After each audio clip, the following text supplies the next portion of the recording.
Zapomnijcie o wszystkim, co myślicie, że wiecie o Kleopatrze. Zapomnijcie o wizerunku hollywoodzkiej uwodzicielki, która w wannie z mleka planowała podbój męskich serc. Zapomnijcie o prostej historii miłosnej, która doprowadziła do upadku wielkiego imperium. Prawda jak zwykle jest o wiele bardziej złożona, o wiele bardziej brutalna i o wiele bardziej imponująca. Kobieta, którą znamy jako Kleopatrę, nie była, według starożytnych kronikarzy, klasyczną pięknością. Jej monety ukazują nam twarz o silnych, niemal męskich rysach, wydatnym nosie, mocnej szczęce i cofniętym podbródku. Jej siłą nie była uroda. Jej siłą był intelekt. Była geniuszem lingwistycznym, mówiła płynnie w co najmniej 9 językach. Jako pierwsza ze swojego rodu od 300 lat zadała sobie trud, by nauczyć się języka swoich poddanych, egipskiego. Była wykształconym matematykiem, błyskotliwym strategiem i bezwzględnym politykiem. A przede wszystkim była ostatnim prawdziwym faraonem Egiptu. Jej historia to nie jest romans. To opowieść o desperackiej, trwającej 2 dekady walce o przetrwanie, o walce genialnej, ale skazanej na porażkę. Przeciwko najpotężniejszej militarnej machinie, jaką widział świat, Republice Rzymskiej. To historia Kleopatry VII Filopator. Nasza opowieść zaczyna się nie w Rzymie, ale w sercu jej świata, w Aleksandrii. Rok 69 przed naszą erą. Aleksandria nie jest typowym egipskim miastem. To nie są Teby Hatszepsut. To grecka metropolia, lśniąca perła Morza Śródziemnego. Miasto założone przez Aleksandra Wielkiego, centrum nauki, filozofii i handlu całego znanego świata. To tutaj stoi legendarna Wielka Biblioteka, przechowująca całą wiedzę ludzkości. To tutaj stoi latarnia morska na Faros, jeden z 7 cudów świata, ale Aleksandria jest także kotłem intryg. Jest stolicą dynastii Ptolemeuszy, dynastii greckiej, macedońskiej, która rządziła Egiptem od 300 lat od śmierci Aleksandra. I jest to dynastia gnijąca od środka. Ptolemeusze byli słynni z 2 rzeczy: z kazirodztwa i bratobójstwa. Przez pokolenia bracia żenili się z siostrami, by utrzymać czystość królewskiej krwi. Efektem były nieustanne wojny domowe, skrytobójstwa i walki o tron. W tym toksycznym środowisku rodzi się Kleopatra. Jej ojcem jest faraon Ptolemeusz XII, znany pod pogardliwym przydomkiem Auletes, flecista. Przydomek ten nadano mu, bo bardziej interesowały go pijackie orgie i gra na flecie niż rządzenie państwem. Był władcą słabym, marionetką w rękach Rzymu. Aby utrzymać się na tronie, Auletes zadłużył Egipt po uszy, pożyczając gigantyczne sumy od rzymskich bankierów. Gdy lud Aleksandrii, zmęczony jego nieudolnością i podatkami, zbuntował się, Auletes uciekł. Dokąd? Do Rzymu.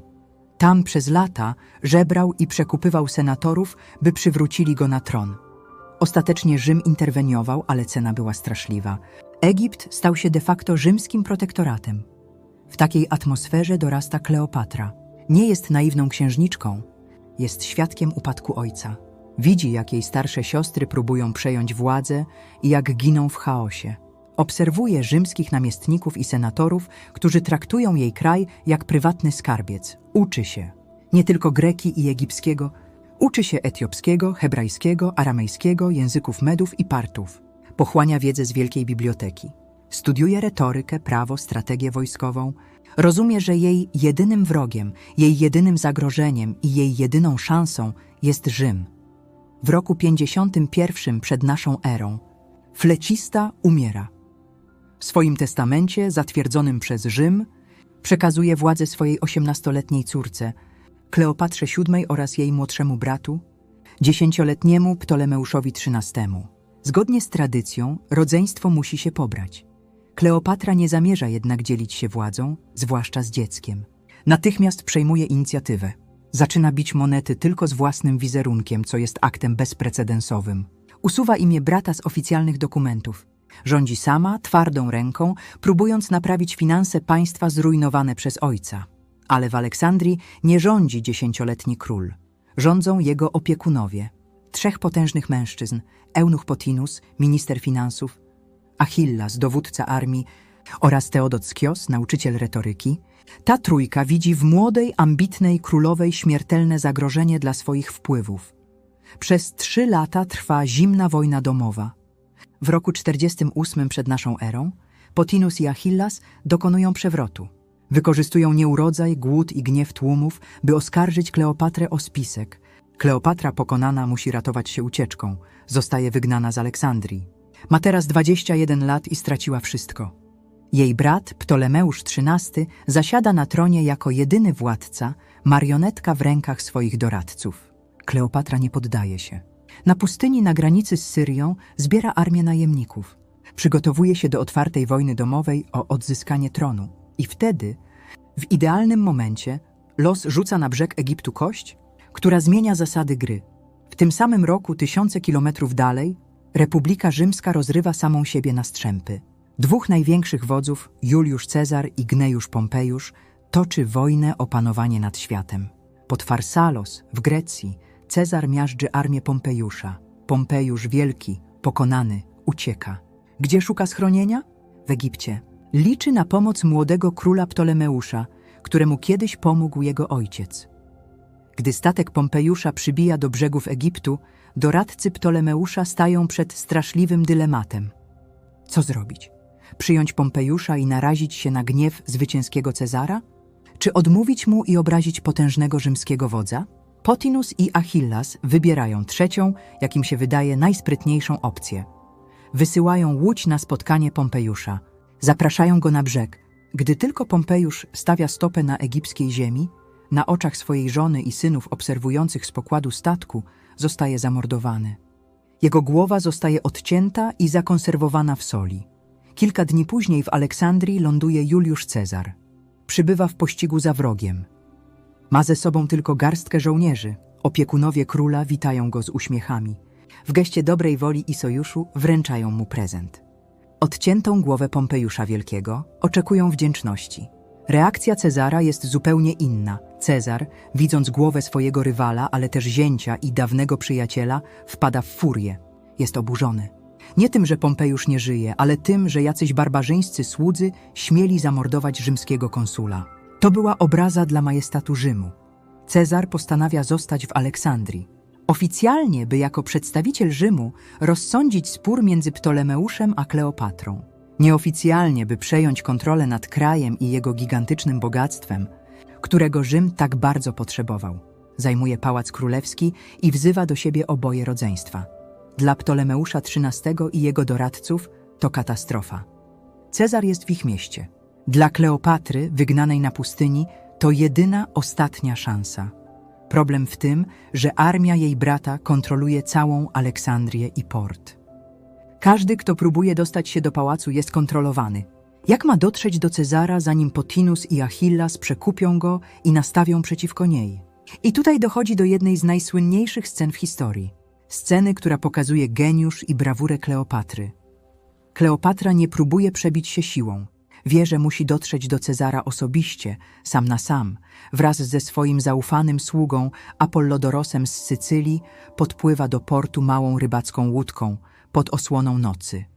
Omijają straże. Ale jak wejść do pałacu strzeżonego przez setki żołnierzy?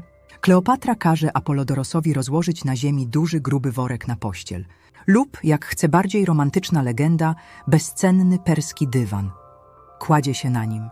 Sługa zwija ją ciasno w dywan lub worek, związuje sznurem i zarzuca na ramię jak zwykły bagaż. Podchodzi do rzymskich strażników pilnujących wejścia do komnat Cezara.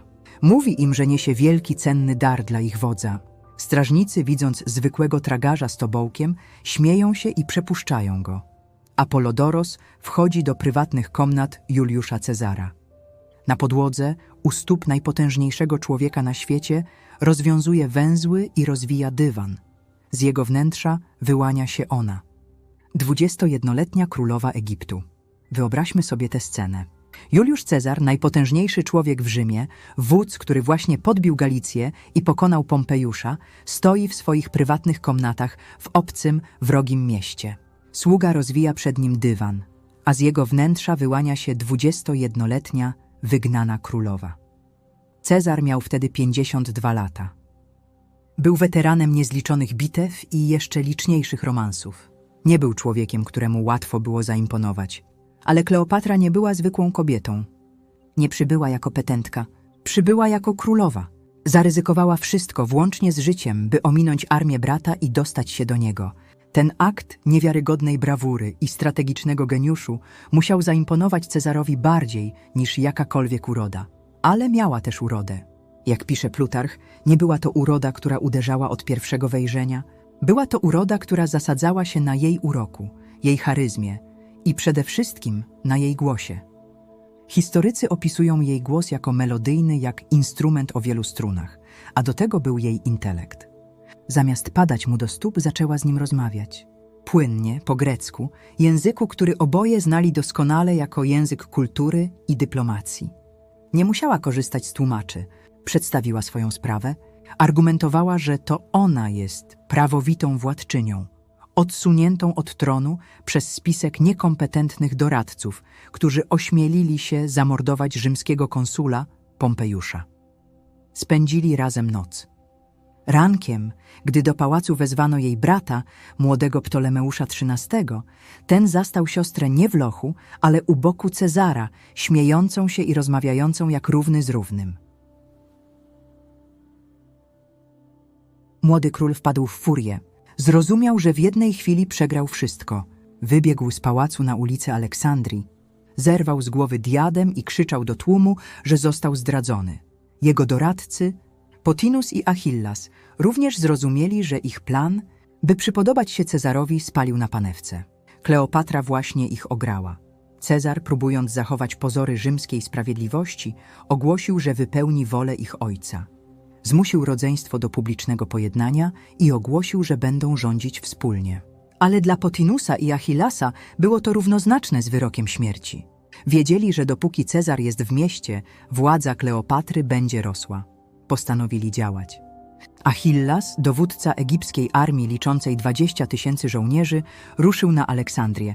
Cezar był w pułapce. Miał ze sobą tylko 2 niepełne legiony, łącznie niecałe 4 000 ludzi. Znajdował się w obcym mieście, otoczony przez wrogi tłum i regularną armię, która była 5-krotnie liczniejsza. Rozpoczęła się wojna aleksandryjska. Trwające wiele miesięcy oblężenie, które było jednym z najtrudniejszych testów w karierze Juliusza Cezara. Pałac Królewski, w którym przebywał Cezar z Kleopatrą, stał się twierdzą. Egipska armia zablokowała wszystkie wyjścia lądowe. Rozpoczęły się regularne walki uliczne. Cezar, widząc, że kluczem do przetrwania jest kontrola nad portem, przez który mogła nadejść pomoc, podjął desperacką decyzję. Rozkazał spalić egipską flotę zacumowaną w porcie. Był to skuteczny ruch militarny, ale miał katastrofalne skutki uboczne. Ogień ze statków, niesiony wiatrem, przeniósł się na doki i budynki portowe, a stamtąd na jeden z najcenniejszych skarbów starożytnego świata. Płomienie objęły część legendarnej Wielkiej Biblioteki Aleksandryjskiej. Setki tysięcy bezcennych zwojów, dzieł filozofów, naukowców i poetów spłonęło w ogniu rzymskiej wojny domowej. Dla Kleopatry, wychowanej w kulcie wiedzy, musiał to być potworny cios. Przez całe oblężenie Kleopatra była u boku Cezara. To nie był tylko romans. To był sojusz zawarty w ogniu. On był jej gwarancją przetrwania. Ona była jego kluczem do bogactwa Egiptu i jego lokalną informatorką. Mówiła mu o układach sił w mieście, o tajnych przejściach, o lojalności poszczególnych dowódców. Walki były brutalne. Sam Cezar omal nie zginął, gdy jego łódź zatonęła podczas walki o kontrolę nad latarnią morską na Faros. Musiał płynąć w pław do następnego statku, trzymając jedną ręką ważne dokumenty nad wodą, a w zębach, jak głosi legenda, swój purpurowy płaszcz generalski. W pałacu doradca Kleopatry, eunuch Potinus, który wciąż tam przebywał, próbował grać na 2 fronty, przekazując informacje armii Achillasa. Kleopatra, bezwzględna jak zawsze, odkryła spisek i nie zawahała się ani chwili. Wydała rozkaz egzekucji swojego dawnego wroga. Oblężenie trwało całą zimę, na przełomie roku 48 i 47 przed naszą erą. W końcu na wiosnę nadciągnęła odsiecz. Rzymskie posiłki, wezwane przez Cezara, przybyły od strony Syrii. Cezar wymknął się z pałacu, połączył siły z odsieczą i wydał armii egipskiej walną bitwę nad Nilem. Tym razem to on był w swoim żywiole. Doświadczenie rzymskich legionów zmiażdżyło armię Achillasa. Młody król, Ptolemeusz XIII, próbował uciekać z pola bitwy na barce, ale jego łódź, przeciążona uciekinierami i prawdopodobnie złotem, które próbował ratować, zatonęła. Chłopiec odziany w ciężką złotą zbroję utonął w mule Nilu. Cezar był zwycięzcą. Wojna aleksandryjska dobiegła końca. Wrócił do Aleksandrii jako pan Egiptu. Wkroczył do pałacu, gdzie czekała na niego Kleopatra. Przekazał jej tron, ale Rzym nie mógł pozwolić, by kobieta rządziła sama.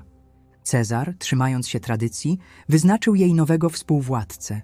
Był nim jej najmłodszy brat, 12-letni Ptolemeusz XIV. Kleopatra ponownie została zmuszona do poślubienia własnego brata. Wszyscy jednak wiedzieli, że to tylko fasada. Prawdziwą władczynią była Kleopatra, wspierana autorytetem Juliusza Cezara. Ich romans kwitł. Po zakończeniu wojny, zamiast natychmiast wracać do Rzymu, Cezar zrobił coś niezwykłego. Zabrał Kleopatrę na legendarny 2-miesięczny rejs po Nilu. Była to podróż, która miała być jednocześnie miesiącem miodowym i demonstracją polityczną. Płynęli na gigantycznej, luksusowej barce pałacowej, Talamegos, która była pływającym pałacem z salami bankietowymi, sypialniami i kaplicami. Eskortowała ich cała flota mniejszych statków i 400 okrętów wojennych. Płynęli w górę rzeki, zatrzymując się w starożytnych świątyniach Luksoru i Karnaku. Cezar, rzymski generał, składał ofiary egipskim bogom. Kleopatra, nowa faraon, prezentowała swojego potężnego, rzymskiego sojusznika i kochanka swoim poddanym. To była jej podróż triumfalna. Wkrótce po rejsie Cezar w końcu opuścił Egipt. Musiał wracać do Rzymu, gdzie czekały na niego kolejne wojny domowe i polityczne wyzwania. Ale Kleopatra nie została sama. Po pierwsze, Cezar zostawił w Aleksandrii 3 rzymskie legiony. Oficjalnie miały chronić królową. Nieoficjalnie miały kontrolować Egipt. Po drugie, Kleopatra była w ciąży. Wkrótce po jego wyjeździe, w roku 47 przed naszą erą, urodziła syna. Dała mu imię Ptolemeusz Cezar. Ale cały świat, a zwłaszcza Aleksandria, znała go pod jednym przydomkiem – Cezarion.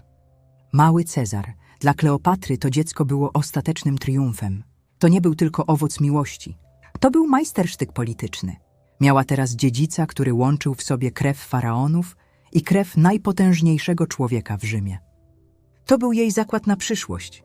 Przyszłość, w której jej syn mógłby pewnego dnia władać imperium łączącym wschód i zachód. W Egipcie była już bezpieczna.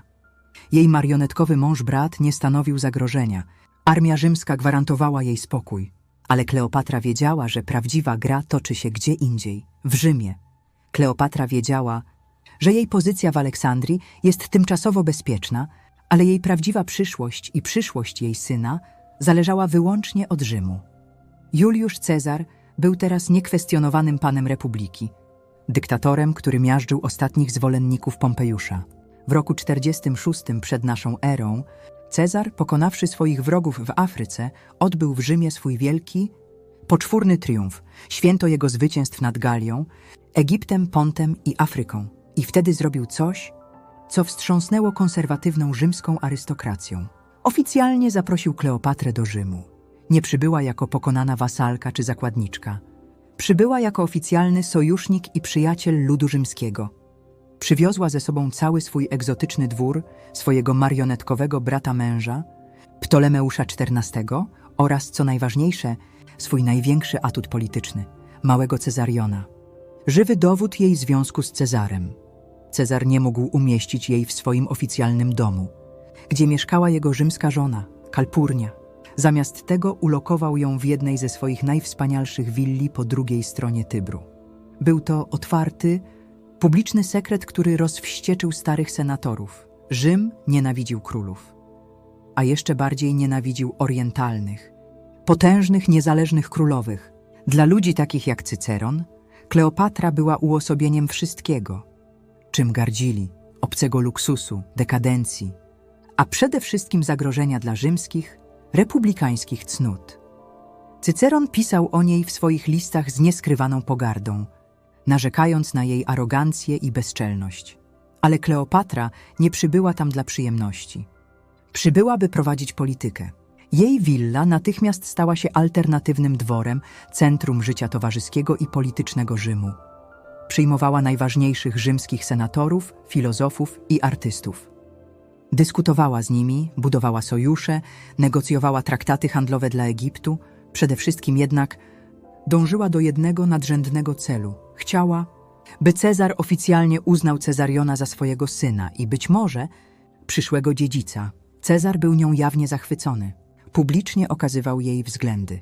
Zrobił coś, co w oczach Rzymian było ostatecznym skandalem i dowodem jego tyranii. W nowo wybudowanej przez siebie świątyni Wenus rodzicielki, bogini, od której rzekomo wywodził się jego ród Juliuszów, kazał postawić złoty, naturalnej wielkości posąg. Nie był to posąg Wenus. Był to złoty posąg Kleopatry, utożsamiający ją z boginią, matką jego rodu. W Rzymie wrzało. Cezar ogłosił się dyktatorem wieczystym, co było równoznaczne z tytułem królewskim. Senatorowie widzieli w nim tyrana, a w Kleopatrze złą wschodnią doradczynię, która pchała go ku monarchii absolutnej.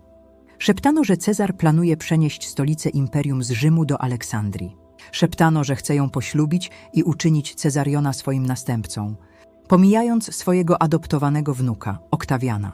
Obecność Kleopatry w Rzymie, jej arogancja, złoty posąg i przede wszystkim istnienie jej syna. Wszystko to stało się gwoździem do trumny Cezara. Dla spiskowców stało się jasne, że nie walczą już tylko z dyktatorem, ale z potencjalną nową dynastią. Nadszedł ten dzień.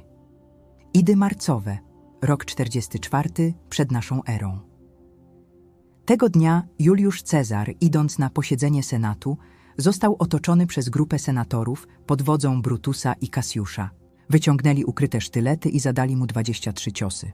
Dyktator upadł martwy u stóp pomnika swojego dawnego rywala, Pompejusza.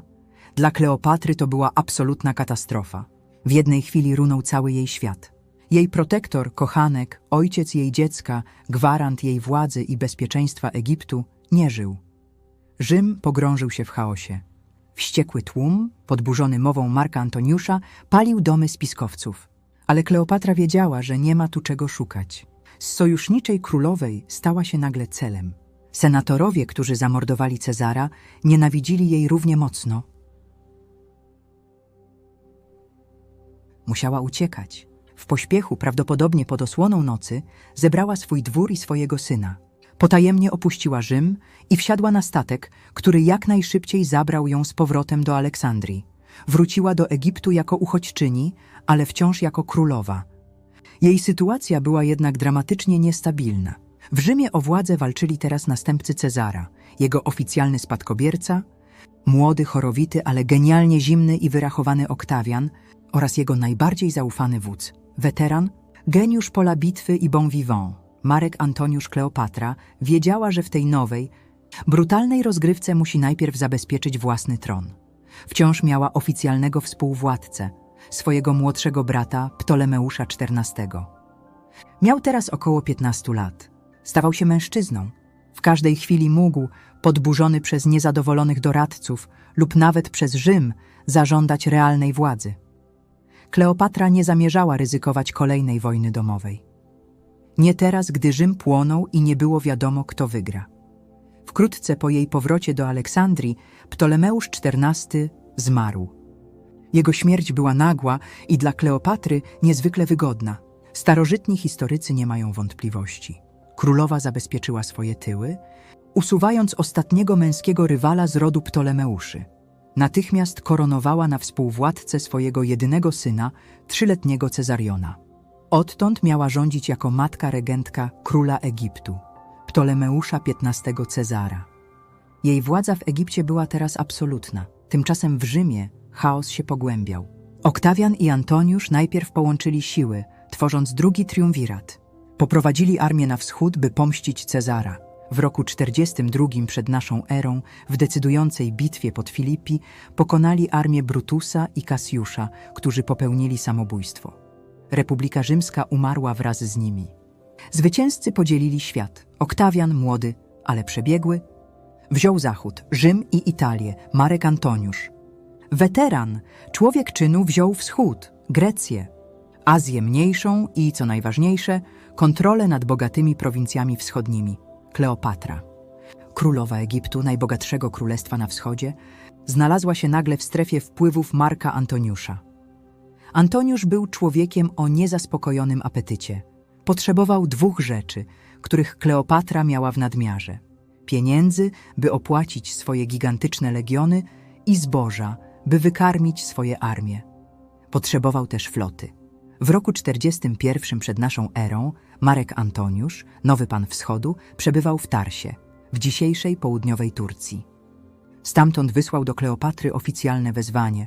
Miała stawić się przed nim osobiście, aby wyjaśnić swoje dwuznaczne stanowisko podczas niedawnej wojny domowej. To było wezwanie na dywanik. Rzymski wódz wzywał wasalną królową. Kleopatra miała teraz 28 lat.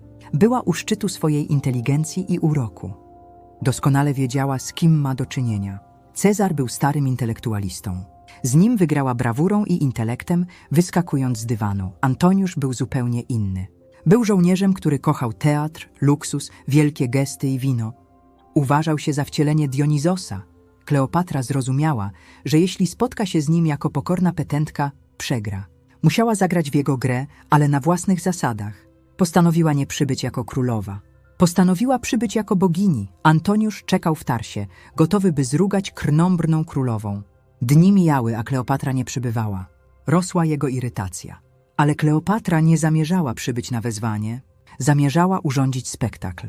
Gdy w końcu jej statek wpłynął w górę rzeki Kydnos, mieszkańcy Tarsu porzucili swoje domy i targowiska, by biec na brzeg i oglądać widowisko. Tego, co zobaczyli, nie zapomnieli do końca życia. Płynęła na gigantycznej flagowej barce. Kadłub był pozłacany. Żagle miały kolor purpury, najdroższego barwnika starożytności, zarezerwowanego dla cesarzy. Wiosła wykonane ze srebra poruszały się w rytm hipnotycznej muzyki fletów. Harf i lira Tgaa na pokładzie, pod baldachimem utkanym ze złota, leżała ona, Kleopatra, przebrana nie za królową, ale za grecką boginię miłości, Afrodytę. Wokół niej mali chłopcy, przebrani za skrzydlatych erosów, wachlowali ją pióropuszami, a jej służące, odziane w stroje nimf i gracji, paliły egzotyczne kadzidła, które spowijały statek chmurą wonnego dymu. Marek Antoniusz, który uważał się za wcielenie boga Dionizosa, usłyszał, że oto bogini Afrodyta przybywa, by złożyć wizytę Dionizosowi. Dla dobra całej Azji spektakl był absolutny. Antoniusz, żołnierz kochający teatr, był zachwycony. Zamiast wezwać ją do siebie, to on przybył na jej statek, by zjeść z nią kolację. Tamtej nocy, w roku 41 przed naszą erą, rozpoczął się jeden z najsłynniejszych sojuszy w historii. Sojusz, który miał zmienić świat i ostatecznie go zniszczyć. Spędzili razem zimę w Aleksandrii. Nie był to tylko romans. Był to nierozłączny sojusz polityczny. Kleopatra otrzymała od Antoniusza gwarancję bezpieczeństwa dla Egiptu. On otrzymał od niej to, czego potrzebował najbardziej – dostęp do niewyczerpanych bogactw i zboża. Na jej prośbę Antoniusz kazał nawet stracić jej ostatnią żyjącą rywalkę, młodszą siostrę Arsinoe, która ukrywała się w świątyni Artemidy w Efezie. Kleopatra była bezwzględna, jednak polityka w Rzymie była skomplikowana. Antoniusz musiał wrócić na zachód, by załagodzić napięte stosunki ze swoim współwładcą Oktawianem. W roku 40, by przypieczętować pokój, poślubił siostrę Oktawiana, cnotliwą i szanowaną Oktawię. Kleopatra została w Egipcie sama. Wkrótce urodziła Antoniuszowi bliźnięta, Aleksandra Heliosa i Kleopatrę Selen. Przez prawie 4 lata czekała.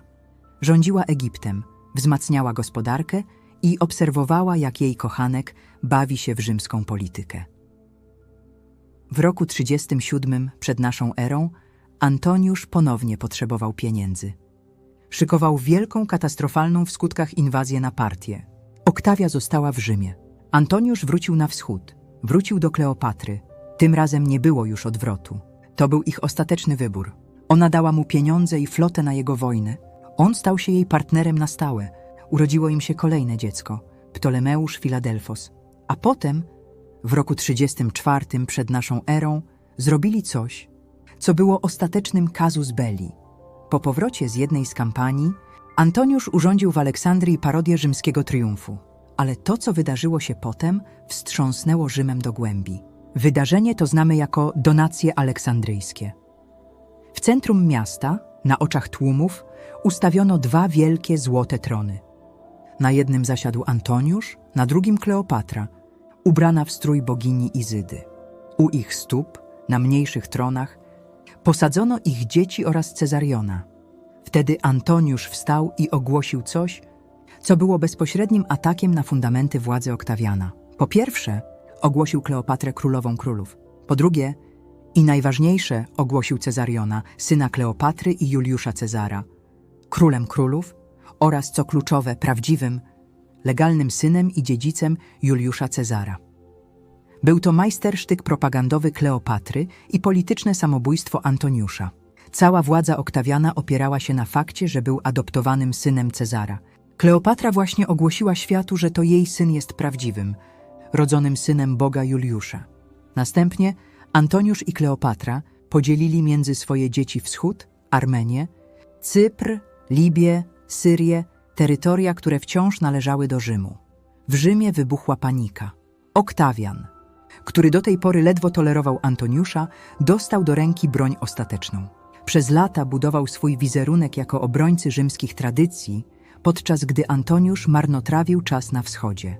Teraz Oktawian, mistrz propagandy, miał dowód. Zaczął malować obraz Antoniusza jako zdrajcy, jako człowieka, który dał się omamić grubej egipskiej wiedźmie i królowej kurtyzanie. Jako tyrana, który chce oddać rzymskie imperium w ręce obcej kobiety i jej bękartów. Aby to udowodnić, Oktawian dokonał czynu świętokradczego. Włamał się do świątyni Westy i wykradł testament Marka Antoniusza. Odczytał go publicznie w Senacie. Testament potwierdzał najgorsze obawy Rzymian. Antoniusz nie tylko uznawał Cezariona, ale także żądał, by po śmierci, gdziekolwiek by ona nie nastąpiła, jego ciało zostało odesłane do Aleksandrii i pochowane obok Kleopatry. Rzym był oburzony. Senat wypowiedział wojnę, ale był to genialny ruch propagandowy Oktawiana. Senat nie wypowiedział wojny Antoniuszowi. Rzymianin nie mógł walczyć z Rzymianinem. Senat wypowiedział wojnę Kleopatrze. Ostateczna rozgrywka rozpoczęła się w roku 31 przed naszą erą u wybrzeży Grecji, w zatoce Actium. To nie była wielka bitwa lądowa, to była katastrofa morska.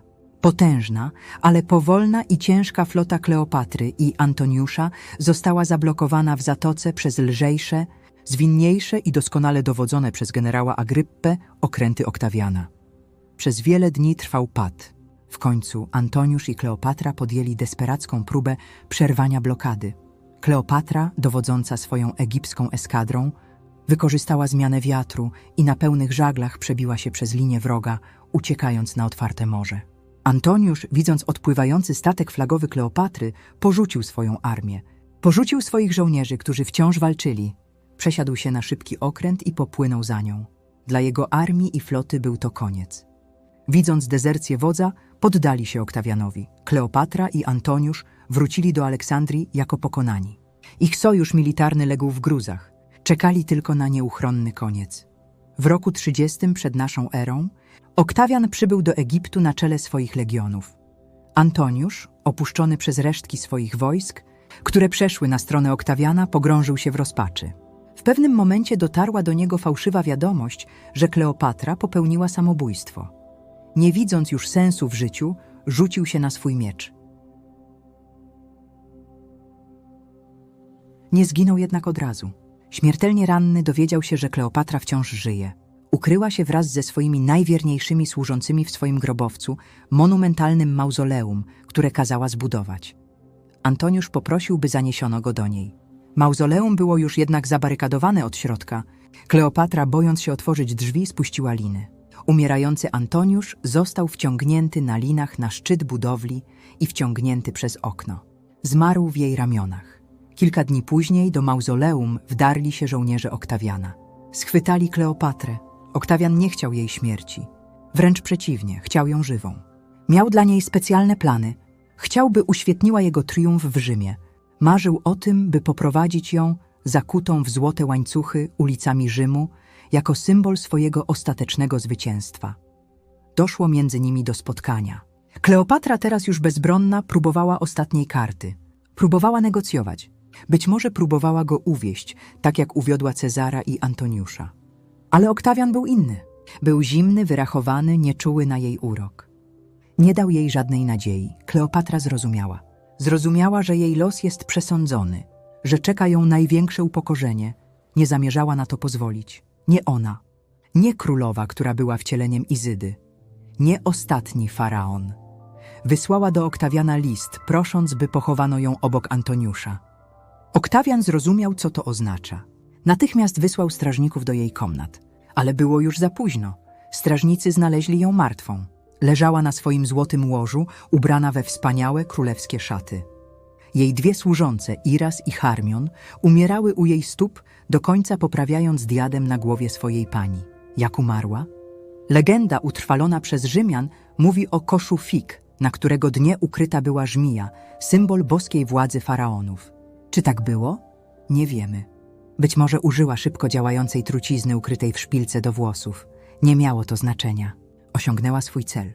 Odebrała Oktawianowi jego największe trofeum. Zginęła na własnych warunkach. Oktawian, choć wściekły, uszanował jej ostatnią wolę. Pochował ją z honorami, obok Marka Antoniusza.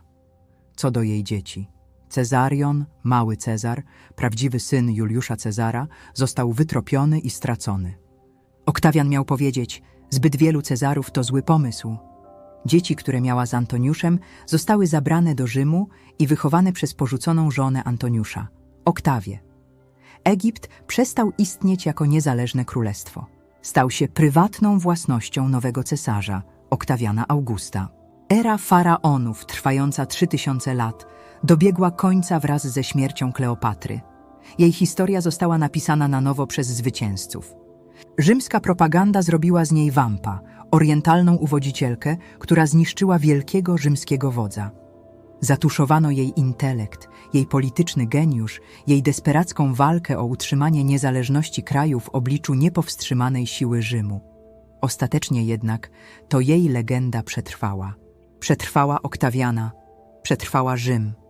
Pozostaje symbolem kobiety, która odważyła się rzucić wyzwanie najpotężniejszemu imperium świata, używając każdej broni, jaką posiadała, intelektu, bogactwa, ciała i stalowej woli. Dziękujemy za obejrzenie naszego dokumentu. Historia Kleopatry jest o wiele bardziej złożona niż mit, który znamy. Czy była ostatnią wielką królową, czy tylko ostatnią kartą w grze o tron, którą Rzym musiał usunąć? Dajcie znać w komentarzach. I mamy małe wyzwanie dla tych, którzy dotrwali do samego końca. Jeśli tu jesteś, napisz w komentarzu po prostu słowo Kleopatra. Zobaczmy, ilu z nas jest w stanie skupić się na tak długiej opowieści. Jeśli chcesz poznać więcej historii potężnych kobiet i odkryć więcej prawdy ukrytej w cieniu dziejów, zasubskrybuj kanał Władczynie i kliknij dzwonek, aby nie przegapić kolejnych odcinków. Do zobaczenia.